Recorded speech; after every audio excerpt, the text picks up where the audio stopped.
The ജേർണലിസ്റ്റിലേക്ക് American president Donald ട്രംപിനെ വധിക്കാൻ Iran പദ്ധതിയിടുന്നുണ്ട് എന്ന് ഈ ലോകത്തെ ആദ്യം അറിയിക്കുന്നത് ഇസ്രായേൽ ഇന്റലിജൻസ് ആണ്. ഇസ്രായേൽ ഇന്റലിജൻസ് പ്രത്യക്ഷമായി ഏതെങ്കിലും വാർത്താ സമ്മേളനം നടത്തി പുറത്തുവിട്ട വിവരമല്ല ഇത്. മറിച്ച് ഇസ്രായേൽ ഇന്റലിജൻസിനെ ഉദ്ധരിച്ചുകൊണ്ട് ചില വാർത്താ മാധ്യമങ്ങളാണ് ആദ്യം ഇക്കാര്യം പുറത്തുവിട്ടത്. അത് സ്ഥിരീകരിക്കുന്ന നിലയിൽ ആ വാർത്ത പുറത്തു വന്നതിന് ശേഷം അമേരിക്കൻ പ്രസിഡന്റ് ഡൊണാൾഡ് ട്രംപ് തൻ്റെ സുരക്ഷാ പരിപാടികളിലൊക്കെ ചില മാറ്റങ്ങൾ വരുത്തിയതായി വാർത്തകൾ ഉണ്ടായിരുന്നു. നേരത്തെ നിശ്ചയിച്ച പരിപാടികൾ റദ്ദാക്കുന്നു, നേരത്തെ നിശ്ചയിച്ച വ്യോമപാതകൾ ഒഴിവാക്കുന്നു, ചില ഘട്ടങ്ങളിൽ വിമാനങ്ങളിൽ കയറാൻ പോലും ട്രംപ് മടി കാണിക്കുന്നു എന്നൊക്കെയുള്ള പ്രചാരണങ്ങൾ അന്ന് വാർത്താ മാധ്യമങ്ങളിലൂടെയും വാർത്താ ഏജൻസികളിലൂടെയും വന്നിരുന്നു. പക്ഷേ അത്തരം റിപ്പോർട്ടുകൾ പുറത്തു വന്ന് മാസങ്ങൾ പിന്നിട്ടിട്ടും ട്രംപിന് ഒന്നും സംഭവിച്ചിട്ടില്ല എന്നുള്ളതൊരു യാഥാർത്ഥ്യമാണ്. പക്ഷേ ട്രംപിനെ ലക്ഷ്യമിടാനുള്ള നീക്കങ്ങൾ ഇറാൻ അവസാനിപ്പിച്ചിട്ടില്ല എന്നതാണ് ഇപ്പോൾ നമ്മൾ മനസ്സിലാക്കേണ്ട ഏറ്റവും പ്രധാനപ്പെട്ട കാര്യം.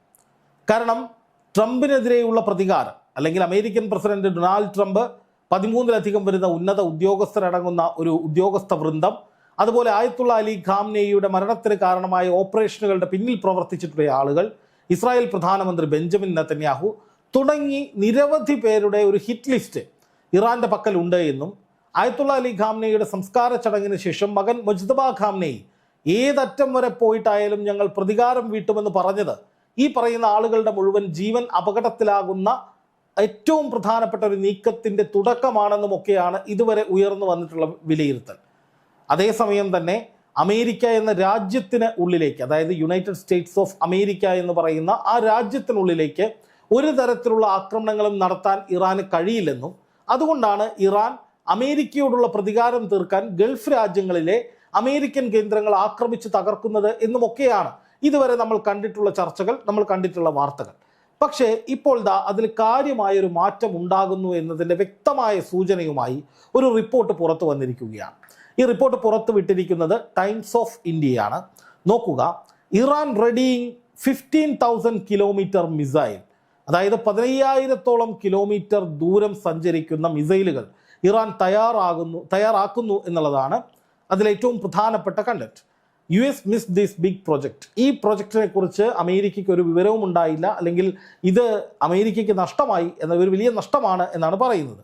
Not nuke but 15,000 kilometre Iran's longest range weapon plans out എന്നാണ് ഇതിന് നൽകിയിരിക്കുന്ന ഒരു സബ് ടൈറ്റിൽ. ഇറാൻ ഒരു സന്നിഗ്ധ ഘട്ടത്തിൽ, അല്ലെങ്കിൽ ഈ യുദ്ധം അതിരൂക്ഷമാകുന്ന ഒരു ഘട്ടത്തിൽ ഇറാൻ ആണവായുധം ഉപയോഗിച്ചേക്കുമെന്നുള്ള നിരവധിയായിട്ടുള്ള അഭ്യൂഹങ്ങൾ ഈ യുദ്ധത്തിൻ്റെ പല ഘട്ടങ്ങളിലും ഉയർന്നു വന്നിരുന്നു.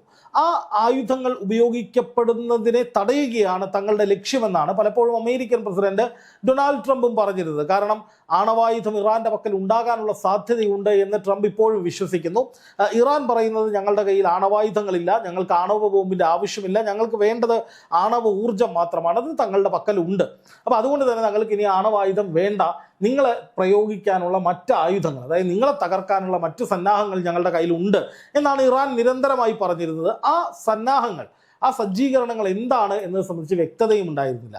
പക്ഷേ ഇപ്പോൾ ഈ വാർത്ത പരിശോധിക്കുമ്പോൾ നമ്മൾ മനസ്സിലാക്കേണ്ട ഏറ്റവും പ്രധാനപ്പെട്ട ഒരു കാര്യം എന്ന് പറയുന്നത്, ഇറാന്റെ പക്കൽ ന്യൂക്ലിയർ വെപ്പൺ അല്ല അവരുടെ ഏറ്റവും പ്രധാനപ്പെട്ട ആയുധമായി അവർ ഡെവലപ്പ് ചെയ്യുന്നത്, മറിച്ച് ദൂരം കൂടിയ മിസൈലുകളാണ്. ആ ദൂരം വളരെ പ്രധാനപ്പെട്ടതാണ്. കാരണം 15,000 കിലോമീറ്റർ എന്ന് പറയുന്നത് അമേരിക്കയിലേക്കുള്ള ഇറാനിൽ നിന്നുള്ള ദൂരമാണ്. അതുമായി ബന്ധപ്പെട്ട ഒരു കണക്ക് ഞാൻ പറയാം, ഗൂഗിളിൽ കാണുന്നതാണ്. ടെഹ്റാൻ ടു ന്യൂയോർക്ക് അതിൻ്റെ ദൂരം എന്ന് പറയുന്നത് 6,140 മൈലാണ്, അതായത് 9,881 kilometre. Tehran to Washington DC 6,338 മൈലാണ്, ഏതാണ്ട് 10,200 കിലോമീറ്റർ. അതായത് ഇറാനിൽ നിന്ന് അമേരിക്കയിലേക്ക് ആകാശ ദൂരം എന്ന് പറയുന്നത് 11,000 കിലോമീറ്റർ വരെയാണ് പരമാവധി, അല്ലെങ്കിൽ ഒരു 11,000 കിലോമീറ്റർ റേഞ്ചുള്ള ഒരു മിസൈൽ ഉണ്ടെങ്കിൽ അമേരിക്കയിലേക്ക് കൃത്യമായ ആക്രമണം നടത്താൻ ഇറാന് സാധിക്കും. അതിനിടയിൽ പല രാജ്യങ്ങളുടെയും വ്യോമപാതയിലൂടെ കടക്കേണ്ടതുണ്ട്, പല വഴിക്ക് പോകേണ്ടതുണ്ട്, തകർക്കപ്പെടാനുള്ള സാധ്യതകളൊക്കെയുണ്ട്. പക്ഷേ എങ്കിലും അമേരിക്ക വരെ എത്തുന്ന, ട്രംപ് ഇരിക്കുന്നിടത്ത് പോയി പതിക്കാൻ കഴിയുന്ന അത്രയും റേഞ്ചുള്ള മിസൈലുകൾ ഇറാൻ തയ്യാറാക്കുന്നു എന്ന് പറയുന്നത് ട്രംപിനെ സംബന്ധിച്ച്, അമേരിക്കയെ സംബന്ധിച്ച് ഒരു വലിയ വെല്ലുവിളിയാണെന്ന കാര്യത്തിൽ ഒരു തർക്കവുമില്ല. കാരണം ഇത്രയും നാൾ ട്രംപ് അഹങ്കരിച്ചിരുന്നത്, അല്ലെങ്കിൽ അമേരിക്ക അഹങ്കരിച്ചിരുന്നത്, ഇറാന്റെ പക്കലുള്ള പരമാവധി മിസൈലുകളുടെ ദൂരം എന്ന് പറയുന്നത് ഏതാണ്ട് ഒരു 5,600 കിലോമീറ്റർ വരെയൊക്കെയാണ്. അതും ഇറാൻ പ്രയോഗിച്ചിട്ടില്ല. ഇപ്പോൾ കൃത്യമായി ഇപ്പോൾ പ്രയോഗിച്ചുകൊണ്ടിരിക്കുന്ന ഹ്രസ്വദൂര ദീർഘദൂര ബാലിസ്റ്റിക് മിസൈലുകളൊക്കെ ഏതാണ്ട് ഒരു 2500 കിലോമീറ്റർ വരെയൊക്കെ പോകാൻ കഴിയുന്ന വിധത്തിലുള്ള അതിഭയാനകമായ ശേഷിയുള്ള വലിയ തോതിൽ ബോംബുകൾ കൊണ്ടുപോകാൻ, വാർഹെഡുകൾ കൊണ്ടുപോകാൻ കഴിയുന്ന ശക്തമായിട്ടുള്ള മിസൈലുകളാണ്. പക്ഷെ അപ്പോഴും ആ ദൂരമെന്ന് പറയുന്നത് ഇസ്രായേലിലേക്ക് ആക്രമണം നടത്താം അല്ലെങ്കിൽ ഗൾഫ് രാജ്യങ്ങളിലേക്ക് ആക്രമണം നടത്താം എന്നതല്ലാതെ അതിനപ്പുറത്തേക്ക് അമേരിക്ക വരെയൊക്കെ നീളുന്ന ആക്രമണങ്ങൾക്ക് ഒരിക്കലും പര്യാപ്തമാകുന്നതായിരുന്നില്ല. പക്ഷെ ഇപ്പോൾ ഈ പുതിയ മിസൈലുകൾ നിർമ്മിക്കുന്നു. ആ മിസൈലുകൾ എങ്ങനെയുള്ളവയാണ്, അല്ലെങ്കിൽ അതിന് എത്രത്തോളം ഈ മിസൈൽ പ്രതിരോധ സംവിധാനങ്ങളെ വെട്ടിച്ച് പോകാൻ കഴിയും, അതിൻ്റെ ശേഷി എങ്ങനെയാണ്, അതിൽ എത്ര പേലോഡ് കപ്പാസിറ്റി ഉള്ളതാണ്, എത്ര വാർഹെഡുകൾ കൊണ്ടുപോകാൻ കഴിയും, ഇതിനെപ്പറ്റിയൊക്കെ വലിയ അവ്യക്തതകളുണ്ട്. പക്ഷേ ഇറാൻ അങ്ങനെ ഒരു നീക്കം തുടങ്ങി എന്നുള്ളത്, അല്ലെങ്കിൽ അങ്ങനെ ഒരു മിസൈൽ സജ്ജമാക്കി, അതിൻ്റെ ഒരു പ്രോട്ടോടൈപ്പ് സജ്ജമാക്കി എന്ന് പറയുമ്പോൾ അത് ട്രംപിനുള്ള നിർണായകമായ വാണിംഗ് ആണ് എന്ന കാര്യത്തിൽ ഒരു സംശയവുമില്ല. ഇറാൻ്റെ പ്രതികാരത്തിൻ്റെ തീവ്രത വെച്ച് ട്രംപിൻ്റെ വീടിരിക്കുന്ന സ്ഥലം പോലും ഭസ്മമാക്കുന്ന വിധത്തിലുള്ള ആക്രമണങ്ങൾ ഇറാൻ ചിന്തിച്ചാൽ, ഇറാൻ അതിനുവേണ്ടി പ്രയത്നിച്ചാൽ അവർ തെറ്റു പറയാൻ കഴിയില്ല എന്ന് പറഞ്ഞത് അവർ ചെയ്യുന്നത് ശരിയാണെന്നല്ല, മറിച്ച് അവരുടെ ഒരു ഇൻറ്റൻഷൻ എന്ന് പറയുന്നത് അത്രത്തോളം തീവ്രമാണ്. കാരണം ഷിയ മുസ്ലിങ്ങളുടെ മുഴുവൻ പരമോന്നത നേതാവായിട്ടുള്ള ആയത്തുള്ള അലി ഖാംനെയെ വധിക്കുന്നു. 58ഓളം വരുന്ന ഉന്നത ഉദ്യോഗസ്ഥരെയും ജീവനക്കാരെയും വധിക്കുന്നു. ഇറാനെ നാമാവശേഷമാക്കുന്ന വിധത്തിൽ നിരന്തരമായ ആക്രമണങ്ങൾ നടത്തുന്നു. പുതിയ ഭരണാധികാരികളെ അടക്കം വധിക്കുമെന്ന് പറയുന്നു. ഇറാൻ്റെ ഊർജ്ജ കേന്ദ്രങ്ങൾ തകർക്കുന്നു. അവിടുത്തെ ജനങ്ങളെ ക്രൂരമായി കൊന്നെടുക്കുന്നു. കുഞ്ഞു കുട്ടികൾ പഠിക്കുന്ന സ്കൂളിലേക്ക് മിസൈൽ ആക്രമണം നടത്തി 100-ലധികം കുട്ടികളെ കൊല്ലുന്നു. അങ്ങനെ നിരന്തരമായിട്ട് ഇറാൻ്റെ പരമാധികാരത്തിലേക്ക് കടന്നു കയറിക്കൊണ്ട് നിന്ദ്യവും ക്രൂരവുമായ ഒട്ടനവധി ആക്രമണങ്ങൾ അമേരിക്ക ഇതോടകം നടത്തിയിട്ടുണ്ട്. അപ്പോൾ അതിനൊക്കെ പ്രതികാരം ചെയ്യണമെന്ന് ഇറാനിയൻ ജനതയും അതുപോലെ തന്നെ മുജ്തബ ഖാംനെയി എന്ന അവരുടെ ഇപ്പോഴത്തെ പരമാധികാരിയും പ്രതിജ്ഞയും എടുത്തിട്ടുണ്ട്. അപ്പോൾ സ്വാഭാവികമായിട്ടും എന്ത് സംഭവിക്കും? ഏത് സമയവും അമേരിക്കയ്ക്ക് നേരിട്ട് കൊള്ളുന്ന വിധത്തിലുള്ള ഒരു പ്രതികാരം നടത്താൻ ഇറാൻ പദ്ധതികൾ മെനയും. അതിൻ്റെ ഭാഗമായിട്ടാണ് ഈ പുതിയ മിസൈലുകൾ എന്നാണ് പുറത്തു വരുന്ന വിവരം. എന്ന് മാത്രമല്ല, ഇത്രയും കാലം അമേരിക്ക പശ്ചിമേഷ്യയിൽ യുദ്ധങ്ങൾ നടത്തുമ്പോൾ, ഇറാനെ ആക്രമിക്കുമ്പോൾ, അല്ലെങ്കിൽ അറബ് രാജ്യങ്ങളുടെ സൈനിക കേന്ദ്രങ്ങൾ അപകടത്തിലായാലും, അല്ലെങ്കിൽ അറബ് രാജ്യങ്ങളിലേക്ക് ഇറാൻ ആക്രമണം നടത്തുമ്പോഴും അമേരിക്ക പ്രകോപനം നിർത്താത്തതിൻ്റെ കാരണം ഇത് അമേരിക്കയെ ബാധിക്കുന്നില്ല എന്നുള്ളതാണ്. അതായത് അമേരിക്കൻ ഐക്യനാടുകളിലെ മണ്ണിലേക്ക്, USA യുണൈറ്റഡ് സ്റ്റേറ്റ്സ് ഓഫ് അമേരിക്കയുടെ മണ്ണിനുള്ളിലേക്ക് ഒരു തരത്തിലുള്ള ആക്രമണങ്ങളും എത്തില്ല എന്നുള്ള ആത്മവിശ്വാസമാണ് ഒരുപക്ഷെ ഈ യുദ്ധം രൂക്ഷമാകുമ്പോഴും ഗൾഫ് രാജ്യങ്ങളിലേക്ക് ഇറാൻ ആക്രമണങ്ങൾ നടത്തുമ്പോഴും ഹോർമൂസിൽ ഇറാൻ കപ്പലുകൾ കത്തിക്കുമ്പോഴും ഒന്നും ഈ യുദ്ധം നിർത്തേണ്ടതില്ല, ഇറാനെ പരമാവധി ആക്രമിക്കാമെന്ന വാശിയിലൂന്നിയ, അഹങ്കാരത്തിലൂന്നിയ നിലപാട് ട്രംപ് സ്വീകരിച്ചത് അമേരിക്കയ്ക്ക് നേരെ ഒരു ആക്രമണവും ഉണ്ടാകില്ല എന്ന ആത്മവിശ്വാസത്തിലാണ്. അമേരിക്കയ്ക്കുള്ളിലേക്ക് ആക്രമണം ഇറാൻ നടത്തില്ല, അതിനുള്ള ശേഷിയോ ആയുധങ്ങളോ അവരുടെ പക്കലില്ല എന്ന ബോധ്യത്തിലാണ് ട്രംപ് ഇത്രയും കാലം ആ രീതിയിലുള്ള പ്രകോപനങ്ങൾ തുടർന്നുകൊണ്ടിരുന്നത്. ഗൾഫ് രാജ്യങ്ങൾക്ക് എന്ത് സംഭവിച്ചാലും ഞങ്ങൾക്ക് എന്താണ് എന്ന ചിന്ത ട്രംപിനുണ്ടായാലും തള്ളിക്കളയാൻ കഴിയില്ല, അല്ലെങ്കിൽ അത് അത്ഭുതപ്പെടേണ്ട കാര്യമില്ല. കാരണം അങ്ങനെയൊക്കെയാണ് ട്രംപ്. പക്ഷേ ഇപ്പോൾ സംഭവിക്കുന്നത് എന്താണ്? ട്രംപ് നടുങ്ങുന്ന നിലയിലേക്ക് ശക്തമായിട്ടുള്ള ആയുധങ്ങളുടെ ഒരു ശ്രേണി ഇറാൻ ഉണ്ടാക്കിക്കൊണ്ടിരിക്കുകയാണ് എന്നാണ് പറയുന്നത്. ഇതോടൊപ്പം ചേർന്ന് ആ വാർത്ത കൂടി നോക്കുക. ഇപ്പോൾ ഇറാനിലൊരു പ്രധാനപ്പെട്ട ആത്മീയാചാരനായിട്ടുള്ള ഒരു പുരോഹിതനായിട്ടുള്ള ഇറാനിയൻ പുരോഹിതൻ അബ്ദുൽ നബി മൗസവി ഫാഡ്, അദ്ദേഹം ടെഹ്റാൻ്റെ മിസൈലുകളുടെ അതായത് ഇറാൻ്റെ പുതിയ മിസൈൽ ശ്രേണികളെക്കുറിച്ച് ഒരു വലിയ ഭീഷണി മുന്നോട്ട് വെച്ചിട്ടുണ്ട്. ആ ഭീഷണിയിൽ നിന്നാണ് ഈ വാർത്ത വരുന്നത്. അതായത് ഓഗസ്റ്റ് 7-ന് അഹ്വാസിൽ വെള്ളിയാഴ്ച പ്രാർത്ഥന നടക്കുന്നതിനിടയിൽ അദ്ദേഹം പറയുന്നത് തങ്ങളുടെ മിസൈൽ ശ്രേണി 10,000 കിലോമീറ്ററായി വികസിപ്പിച്ചുകൊണ്ടിരിക്കുകയാണ് എന്നാണ്.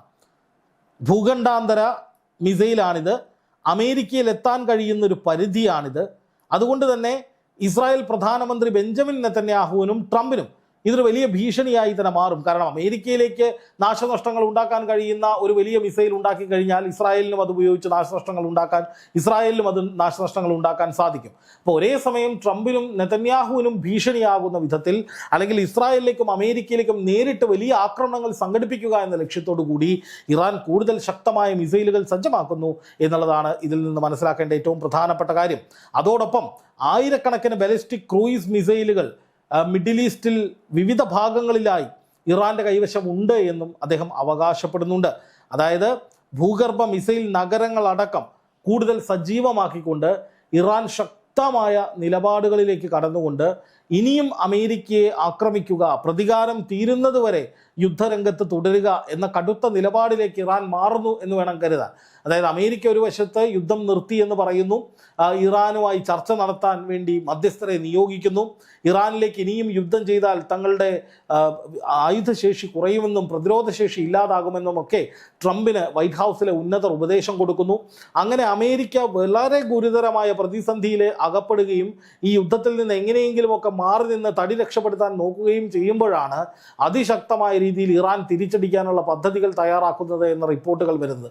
അതിൻ്റെ അർത്ഥം ഇറാൻ്റെ കൂടുതൽ നീക്കങ്ങൾ ഇനിയും ഉണ്ടാകും. അമേരിക്ക കരുതുന്നത് പോലെ ഈ യുദ്ധത്തിൽ നിന്ന് അത്ര വേഗത്തിൽ ഇറങ്ങിപ്പോരുക, ഊരിപ്പോരുക എളുപ്പമല്ല. ഇപ്പം ഗൾഫ് രാജ്യങ്ങളൊക്കെ ഇറാനോടൊപ്പം ചേർന്നുകൊണ്ട് ഹോർമൂസിലെ പ്രതിസന്ധി അവരായിട്ട് തന്നെ പരിഹരിക്കാനുള്ള കരാറുകളിലും മറ്റും ഏർപ്പെടാനുള്ള സാധ്യതകൾ നിലനിൽക്കുന്നു.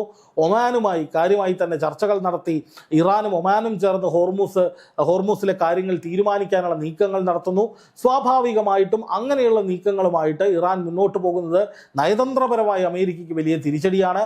അതിനിടയിലാണ് ഇപ്പോൾ ഈ പറയുന്ന രീതിയിലുള്ള വലിയ പ്രഹരം അമേരിക്കയ്ക്ക് നൽകുന്ന വിധത്തിൽ ട്രംപിനെ നേരിട്ട് അറ്റാക്ക് ചെയ്യാൻ പോലും കഴിയുന്ന ശേഷിയുള്ള മിസൈലുകളുടെ നിർമ്മാണത്തിലാണ് ഇറാൻ എന്ന വാർത്തകളും വരുന്നത്.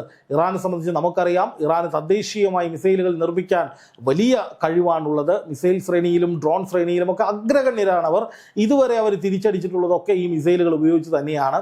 ഇന്ന് മാത്രമല്ല, റഷ്യയുടെ സാങ്കേതിക സഹായം ഇറാൻ ലഭിക്കുന്നുണ്ട് എന്ന വാർത്തകൾ കഴിഞ്ഞ ദിവസങ്ങളിലൊക്കെ പുറത്തു വന്നിരുന്നു. അതുപോലെ തന്നെ ചൈനയുടെ റഡാർ സംവിധാനങ്ങളും സാറ്റലൈറ്റ് സഹായങ്ങളും അടക്കം കൃത്യമായി ഇറാൻ ലഭിക്കുന്നുണ്ട് എന്ന വാർത്തകളും വന്നിരുന്നു. അപ്പോൾ ഇറാനും റഷ്യയും ചൈനയും ഒക്കെ ചേരുന്ന ഒരു വലിയ മുന്നേറ്റം അമേരിക്കയ്ക്കെതിരെ വിദൂര ഭാവിയിലെങ്കിലും ഉണ്ടാകുമോ? അത് ട്രംപിന് വലിയ തിരിച്ചടിയാകുമോ? അമേരിക്കയ്ക്കുള്ളിലേക്ക് സകലരും ഭയക്കുന്ന വിധത്തിലുള്ള ആക്രമണങ്ങൾ നടക്കുമോ? തുടങ്ങിയ ചർച്ചകൾ ഇപ്പോൾ സജീവമാവുകയാണ്. അതിന് തിരികൊളുത്തുന്ന വിധത്തിലാണ് ഇറാൻ്റെ ഈ പുതിയ മിസൈൽ ശ്രേണി വരുന്നുണ്ട് എന്ന വാർത്ത അല്ലെങ്കിൽ ആ അവകാശവാദം എത്തി നിൽക്കുന്നത്.